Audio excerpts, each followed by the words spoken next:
All right, it is time to talk Indianapolis Colts football on the Our Lads Football Network as we grow closer to free agency officially kicking off in a little bit more than 24 hours from now, even though a lot of the activity is happening already. And as far as the Indianapolis Colts are concerned, we're going to welcome Kent Sterling to the channel for the very first time. Kent, thanks for doing this. Oh, my pleasure. Good All to right, be here. Kent. So you're a big wig in the Indiana circles. I hear, and I hear mostly from you. That's this is very true. I am a bigwig, radio host, former radio manager. Got into this end of the digital end, social media end, because this is where the future is, and this is where people are. Yep. And so doing this, and the people in Indianapolis have been very nice to continue to grant me access to the teams, and so I can develop some unique relationships and help share kind of what the teams are doing with people who really want that information. Now you have two channels on YouTube. One is pretty new. The other one's been really, you've been working on it real hard for the past couple of years, even though it's been on. That's same like me. I've had the channel for so long, but I really only started working hard on it the last 2 or 3 years. Very similar path like you, coming from radio and that sort of avenue and understanding, just like you, that you have to do it on YouTube. You got to do it on social media nowadays to be seen by the type of people that you want to be seen, and the traffic and the revenue and so forth. And it looks like you, by the way, have a very nice home. I just want to say. Oh, well, thank you very much. Yeah. Yes. And but anyway, talk about those channels, especially the new one. Yeah, the new one is called Two Big Brains. It's me and Dan Dockich just kind of sitting around talking about sports the way we would anyway. I've known Dan for 30 years. I hired Dan into media, and he's been an enormous success. And he called and said, hey, let's do something. And so I said, okay, that sounds like fun. And so we have a couple of times Friday, and then we did another show yesterday. And the Kent Sterling. So go to Two Big Brains, and for goodness sake, subscribe. We want to get to 1,000 as quickly as we can so we can do the shows live, have them be interactive, and we're almost there. And that's pretty good in 3 days. We're pretty happy with that. Yes. The Kent Sterling channel I've been doing for a while. I do Breakfast with Kent every single morning, every weekday morning at about 6:15. And then in the afternoon, another one at about 4 o'clock. That's Inside Indiana Sports Now. And just have a great time. I mean, I try to do what I used to manage other people toward doing, and that's do the best job they can and have the most fun they can.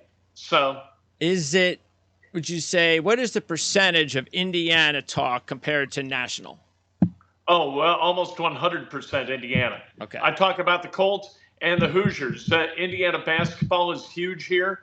And so those are, when I was in radio, as we would do kind of market surveys, those were the two topics that were kind of above the line, and then everything else was beneath. And that aligns with my level of interest. So that's very nice. I wouldn't, if I didn't care about the Colts, I wouldn't talk about the Colts because it's strategic. I do it as I do it because it's fun and enjoyable for me. And the same thing with Indiana. I went to Indiana University, and IU basketball is a big part of my life. And so talking about the Colts and IU, just very, very natural and a lot of fun. Yeah, and of course, couldn't be a bigger time of year to be an Indiana Hoops fan. That's for sure. So best of luck there. All right, so let's start talking about this Colts team and the offseason. And, of course, the coaching change is really the biggest news. The next is going to be the quarterback. But what do you think so far about what you've seen from the new head coach? I like everything about him so far, but he's undefeated. Until he starts losing games. I felt the same way about Frank Reich. Until all of a sudden you're down the road and you realize that kind of a hyper focus on analytics was sort of paralyzing the offense a little bit.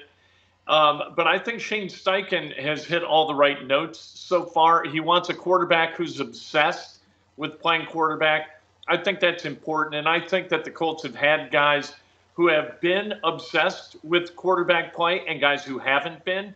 And the guys who haven't been successful. The guys who have been were successful. Yeah. So I think that that's a good thing. Yeah.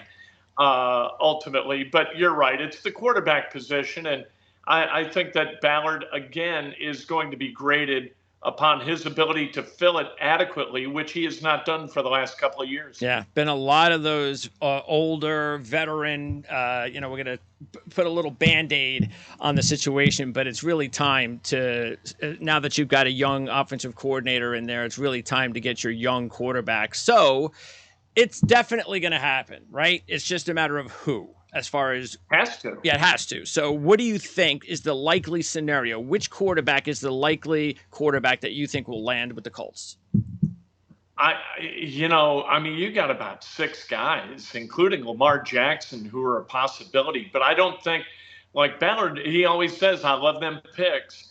And you got to give up 2 ones to go get Lamar Jackson and then pay probably 46 to 50 million a year guaranteed. Yeah. That is not something that Chris Ballard's going to do lightly. They sit right now 4th in the draft order, which means that Stroud, Young, and Richardson could be gone before the Colts draft at 4, which leaves what? I mean, Will Levis, I don't see as a guy who's going to be a terrific quarterback in the NFL. And then you've got Hooker, who is a guy who looked great until he tore his ACL. Yeah. With an ACL tear at the age of 25 coming in as a rookie, that's a little bit of a challenge. You'd have to go get a veteran guy to kind of be that swing quarterback, maybe for the entire 23 season. And who you going to get? You got Marcus Mariota? I mean, is he going to cause season ticket holders to pick up the phone and start ordering? No. I don't think so. So I think that the Colts might be in a tough spot. And Chris Ballard, he's not one to overpay. But I think if ever there was a time to overpay for something, this is that time. Yeah. Well, Carolina did it. And you can say what you want about how good it was for the Bears side of things, which great job. Perfect. You already had your quarterback. But Carolina, in my mind, also did a great job because just like you said, they went and did what they had to do to once and for all get their quarterback. And Colts are in a much better position because all they have to do is basically, if they really think about it, move up 1 spot. If they believe Arizona is going to be, which I'm sure they are, they've got feelers out. Who wants to make the best deal to move up to 3? I'm sure the Colts are in the best position to do so. And it depends on what the Cardinals want out of that pick. If they want Will Anderson, then moving down 1 spot is probably really good for them. If they want Jalen Carter, you might be able to move down a little bit further because of the behavioral lapse, the racing and whatnot in Athens. But if they just want Will Anderson, then sliding down to 4 is a really good move for them. They could pick up, it would be kind of that deal that the Bears made to trade up with the 49ers, where they moved up 1 spot and they took Trubisky to try to block other teams from moving up and making that trade. That's kind of where Ballard would be, and not necessarily a bad move unless you have to overpay for it. A second, like this year's second, is the 35th overall pick for the Colts. If you have to give a second this year, 35, and then a third next year, to me, that's a hell of a bounty to move up 1 spot. That would cause Chris Ballard a lot of heartache because, like I said, he loves him picks. Yeah, I guess it just all depends on how badly he wants, who is most likely, of course, going to be Richardson. So that's really going to be the question. So, yeah, it's going to be interesting. Let's talk about the rest of the team then. And taking a look here, matter of fact, as far as what we have done, and Dave Syverson does a great job over our lads as our lead scout. And we just had a mock draft show yesterday, which we did take Richardson. There were no trades, so that was obvious. But other needs that we kind of talked about, definitely the offensive line. So talk about the offensive line, because just a couple of years ago, they went 2 years without hardly any injuries. It was one of the premier lines in the NFL. And then last year, it's just, what happened? It all kind of fell apart. And it all, I don't know what the causing factor was, but it happened right around the time that Hard Knocks left town and the Colts had to play in 2021 against the Raiders at home and then against the Jaguars on the road. All of a sudden, it just kind of fell apart. And last year, it just never got back together. Glowinski signed with the Giants, so he had a hole at right guard. But my God, there are right guards at Walmart that you can plug and play, and it's going to be okay. They had Will Fries. He wasn't great. Ryan Kelly didn't have a typical Ryan Kelly season. Quentin Nelson didn't have a very good season at left guard. Bernard Ryman, though, he had a bad first half of the season, but the second half, he was legit. Okay. And Braden Smith had a nice season, too. So I think you've got your tackles. Okay. You're not moving Quentin Nelson because Quentin's a $20 million a year guard, and who the hell wants a $20 million a year guard? Yeah. You're kind of stuck with that. I think that the kind of linchpin of the deal is Ryan Kelly.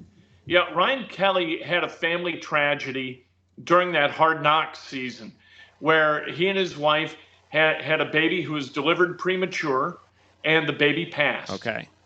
And I think that this affected him. And, how could it not, right? I wonder, pardon? How could it not, right? Yeah, oh, absolutely. Yeah, there's nothing, I don't think anybody blames Ryan Kelly for becoming a different person on the other side of that, and certainly a different football player. But I think he's got to decide whether he wants to continue to play and at what level. And the Colts have to decide whether they want him to continue to play. He's a $12 million guy against the cap. If they cut him, he's $4 million in dead cap space, so you recoup $8 million. You've got Danny Pitter as a guy who has been, when Ryan Kelly has been out injured, Danny Pitter has been legit at that center position. So I think that the pieces are there more or less. They just need to figure out what they're going to do at that center position and then continue to put Bernard Ryman in a spot where he can develop, because he was really good the last half of the season. I thought he was terrific. And it's great to have Quentin Nelson right next to him. So that's a huge that's a huge deal there. Okay, so what you're saying is maybe at some point, and again, we both agree, you can pick up a right guard somewhere, or Pinter could possibly even fill in one of those two roles if Kelly's gone. So with that second pick, the second round pick, where it's slotted, it really looks like a perfect position for the center from Minnesota. It really does if you look at it, because that's where he's going to get drafted. Late first, somewhere early second. But somehow or another, they've got to address a need at wide receiver. Oh, yes. They need an elite level wide receiver, and at 35, every once in a while, you get a guy like Deebo Samuel or A.J. Brown. I think was in the 40s. DK Metcalf a little bit later than that. Terry McLaurin even into the third round. So at 35, if this is a decent wide receiver class, at 35, you can go get a guy who can kind of plug and play. Michael Pittman Jr. is a 4.55 40 guy. Alec Pierce showed some things as a rookie. And the tough part of this, Greg, is that the Colts, it's hard to really determine with some degree of confidence whether it's a wide receiver problem or whether it was a quarterback problem. Is it the guy delivering the ball, or is it that the receivers weren't dynamic enough to get enough clearance to allow Matt Ryan or Nick Foles or Sam Ellinger to get them the football in space? So you've got to figure that out. And then I do think no matter what, you've got to address the wide receiver deal, because Paris Campbell, he hadn't left yet, but he might be. And then you're left with two guys. Yes. So, I think you got to have, just like you got to have a quarterback, you got to have three wide receivers who can catch a football. Do you think Campbell's going to be gone? I wonder, this is the first time he's played every game. And in fact, over his first 3 seasons, he played 15 just games a year. Last year, he was healthy. Do teams project future health? If they do, you know what? He's a pretty good possession receiver. He came out of Ohio State with great speed. I think that speed's been reduced a little bit by injury. He's not bad. He was okay last year. I'd like to see him come back, but it's really a matter of confidence as to whether you think he projects as healthy. Okay. Yeah, because even if they do re-sign him, they still need another receiver, because you can't count on him because he's always been injured, like you mentioned. So, yeah, that's actually, we were doing our mock draft yesterday, And once we got down towards the end of the first round, there were potentially receivers that could either, and now look, if they want to bet it up, they could move up a couple of spots if they have to. But, got receivers like Addison, Flowers, Hyatt. These are some pretty good receivers that could be available and probably will be available late first round, early second round. So those are some of those targets you're talking about. Yeah, Flowers looked really good at the combine. He was fast in the 40, and that's what they need. They need a speed guy. Alec Pierce, he ran, about a 4.4 at the combine a year ago. He looked okay. He looks like he's got good hands and might develop into something. Yeah. A lot of inside football people sort of compare him to Jordy Nelson, a guy like that. But you always get the racially compatible comp. The white receiver is always going to be compared with the white receiver, and that's just the way it is. I know. And Pittman, I think that they're going to extend at some point before camp starts, and because he can go up, he can high point the ball, he runs good routes, he's got good hands, he does everything but run real fast. And while that's an important thing, it's not the only thing.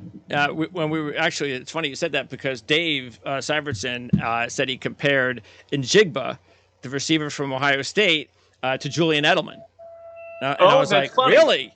And I was like, and it took me a little bit to, well, I don't see that, but okay, explain. And then he did, and I went, oh, okay. So he's coming out as possibly one of the best slot receivers in the NFL draft. Okay, but again, kind of strange that you would compare a black receiver to a white receiver. It just doesn't happen very often. We do what we see. It's natural. And there's just kind of no way around it. And it's true in basketball too.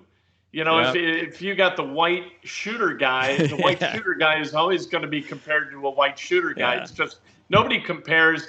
Like J.J. Redick was never compared to Ray Allen. Sure. Ever. Yes, or Curry. So.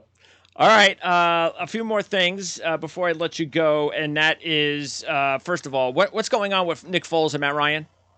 Oh, they got to go. Yeah. Like Matt Ryan has to be cut before Friday, or that other $18 million in his salary vests, and all of a sudden you're on the hook for $35 million. That'd be crazy. I mean, he was benched twice last year. Yeah. I don't think you want to go into another season where Jim Irsay is going to come into Ballard's office or Steichen's office and say, hey, look, we're going to sit that guy down. Who you got?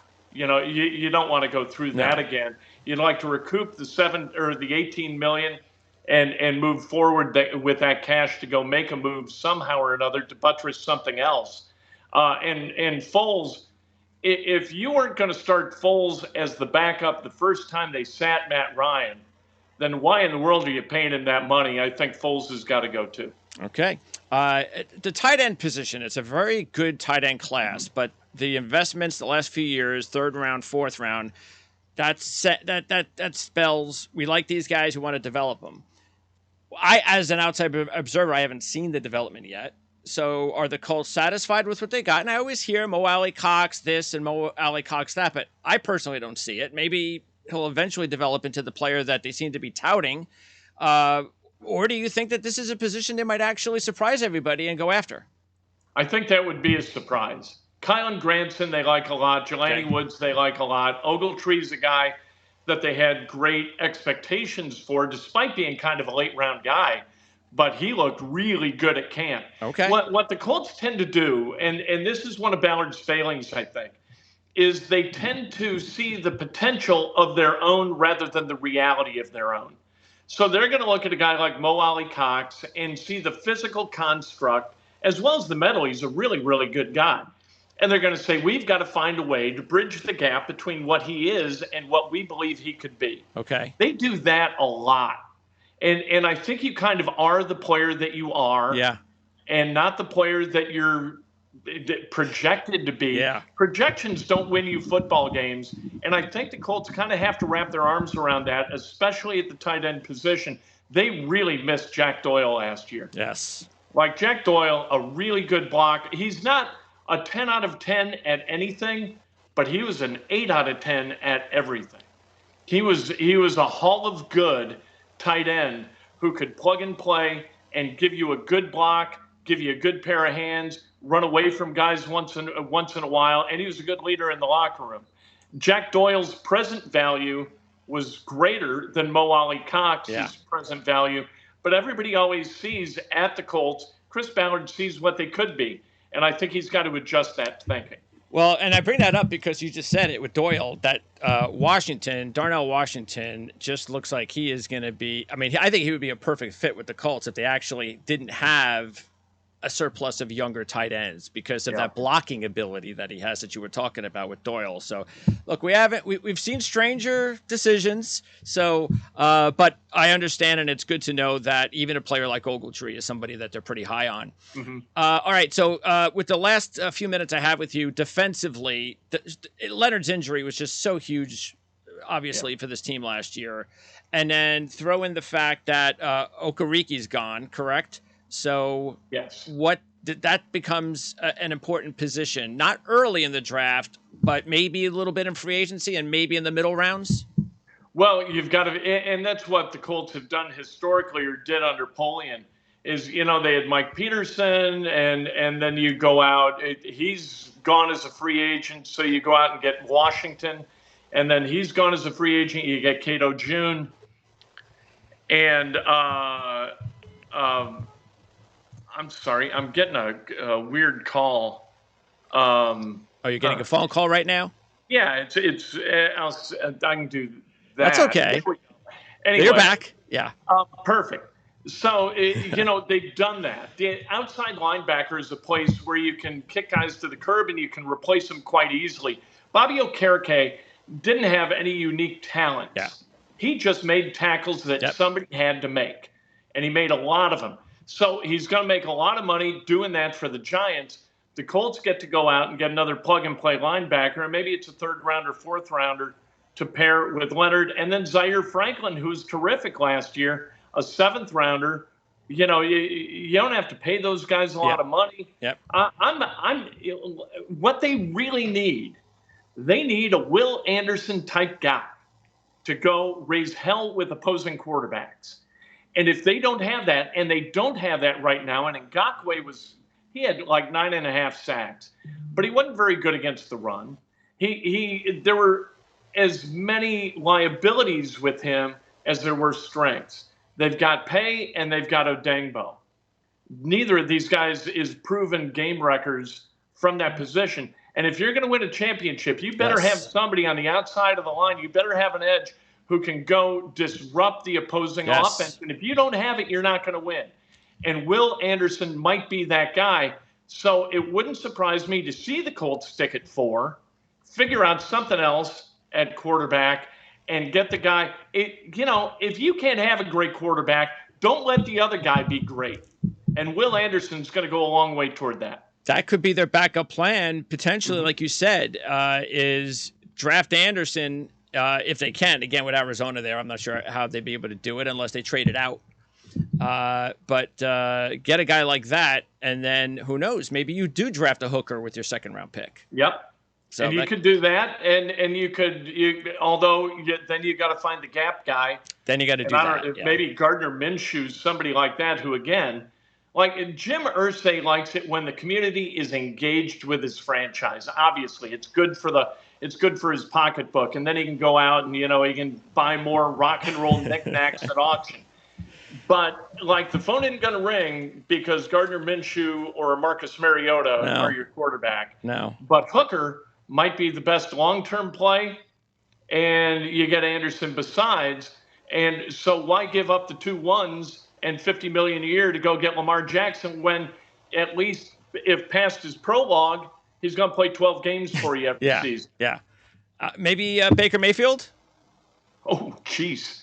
Wow. Woof. Would he be a good, hey, we'll give him a chance. We'll give him a year. We'll see what he can do, and we'll draft Hooker in the second round. If he doesn't.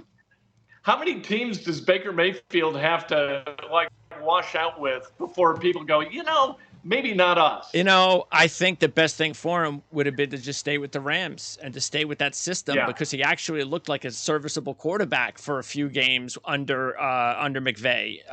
But that's not going to happen. So he does have those wow moments. Yeah. Where he looks like a really, really competent guy. But Carson Wentz did too. Yeah. Will Levis does.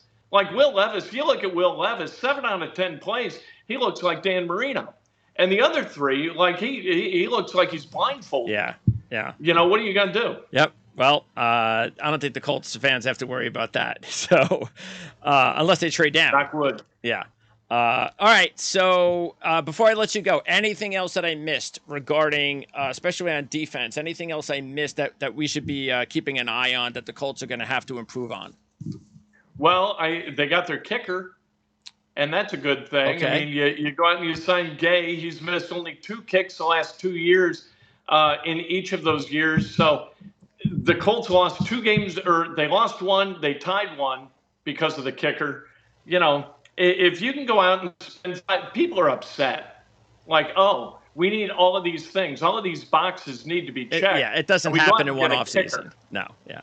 But you know what? That dude could have won you 2 games last year. That's right. How many players can you point to and say, okay, he's worth 2 games? Yep. Agreed. So, especially when you don't understand how important the position is until you start having those kind of missed kicks and I can't believe this is going on, and it's amazing. And when you have a really good kicker and you're spoiled for so many years, exactly, because the Colts actually were spoiled for a little bit. Especially until Vinatieri retired. But, it's gotten pretty bad the last couple of years. But looks like they've solidified that position, so that's good for the fans' stress levels at the end of games. No longer a headache. Yeah, exactly. All right, Kent, I really appreciate it. Great job informing us of what's going on with the Colts for the very first time that we had an opportunity to talk with each other. Wait, I tell you what, quick one. Nick Cross, big part of their future? I think so. Okay. I like Nick Cross a lot. He was really, really young. Really young dude, but great speed, great ability to anticipate, really good in the film room, understands the game at a high level. I think that he's going to take a step up in class this second year. Sounds good. All right, Kent, thanks a lot. Again, good luck with your channels, and we look forward to maybe we'll get a chance to talk to you again when the draft is over. Thanks, Greg. Appreciate it.